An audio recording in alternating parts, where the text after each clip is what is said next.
Hey guys, welcome back to 8 Man Fast. I'm Coach Kubik, head football coach here at Shelby Rising City, and today I want to talk about something that I think a lot of coaches overcomplicate, and that's play calling in 8 Man football. I think one of the biggest mistakes is trying to be perfect, trying to make that exact play that you have for every situation, and what happens is you start second guessing during the game, and you can't have that. Players read into that. You can't hesitate. Players read that confidence level. So again, I think play calling starts with this. You need to know what you believe in. What are our best plays? What are our go-to concepts?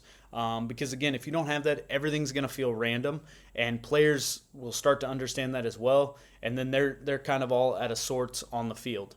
I think calling what you rep. So if we repped it all week, we repped certain play calls all week, and then we move to a Friday and we try to call something that's out of the box there, and drawn up on our whiteboard there on Friday. You can't ask those kids to execute that well. So I think doing what you do at practice and calling what you rep at practice is something that you need to be able to do and move into games with. Again, kids are going to believe in that type of stuff, so you need to make sure it's what you do. Confidence over perfect. I think this is huge because, again, you're trying to be confident in those play calls. If your kids aren't confident in them, if you're not confident in them, if your assistant coaches aren't confident in those calls, players are going to feel that, and then it'll carry over onto the field and onto the play. And most likely that's not going to turn into a great play. Again, I think the other problem is chasing too many problems. We're trying to add in new adjustments every week. We're trying to add in new formations all the time. We can't just fix it with a new call always. I think a lot of the time you can fix it with some blocking schemes. I think that's the first problem, or the first thing that we need to change before we go into a new formation, a new adjustment. I think it's the blocking scheme. But I think that's where you can fix some of those things. But we don't want to chase them all. If you try to chase them all, you're not going to fix any of them. I think if you have a group of problems that you need to chase one week, then you do that. Just do what you do best at the end of the day. And then have a plan. We try to go into a game with a plan. My assistants do a great job of giving me feedback on what we need to do for the week, what they see on film, what we can expose from the other team. What we want to establish is kind of what we decide on during Sundays, what we want to attack, what we want the game to feel like. And then kind of just adjust off that. We try not to panic. Again, those are the things that the kids can read through and they put onto the field based off what you do. So I think I think your assistant coach could play a huge role in this. Ours do for sure.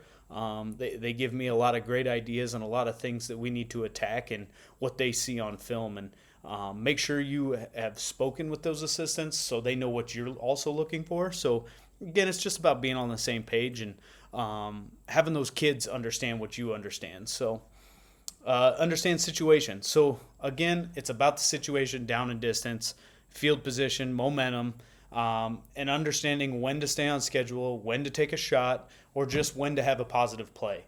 I think too many coaches don't think about these things during the week, so it's hard when you come to those spots. You haven't thought about it, so again, it's hesitating on those calls, hesitating on what you want to do. These are things that you as a head coach, you as a play caller, need to go through in your head, go through with your assistant coaches, and make sure you know what you want to do to stay on schedule for those calls.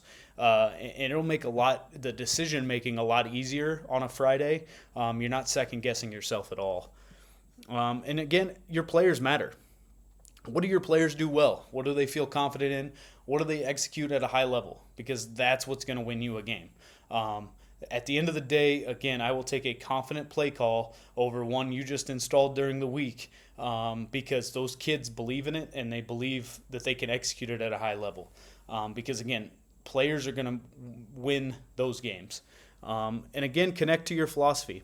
It all goes back to what we talked about, simplicity and repetition. We keep things simple, we rep them, and the play calling becomes easier then.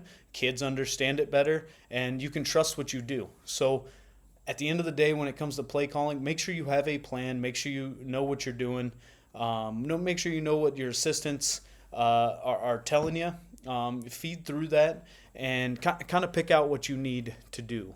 If you're calling plays in 8-man football, don't try to be perfect. Know what you believe in and call what you rep. Trust your players and stay consistent. So, because this is going to lead to confident players. And again, that's 8-man fast. That's clarity, repetition, and speed. I appreciate you joining me on this channel. If you have any questions or comments, go ahead and pin it in the comments below, and we can talk about those. I appreciate you guys.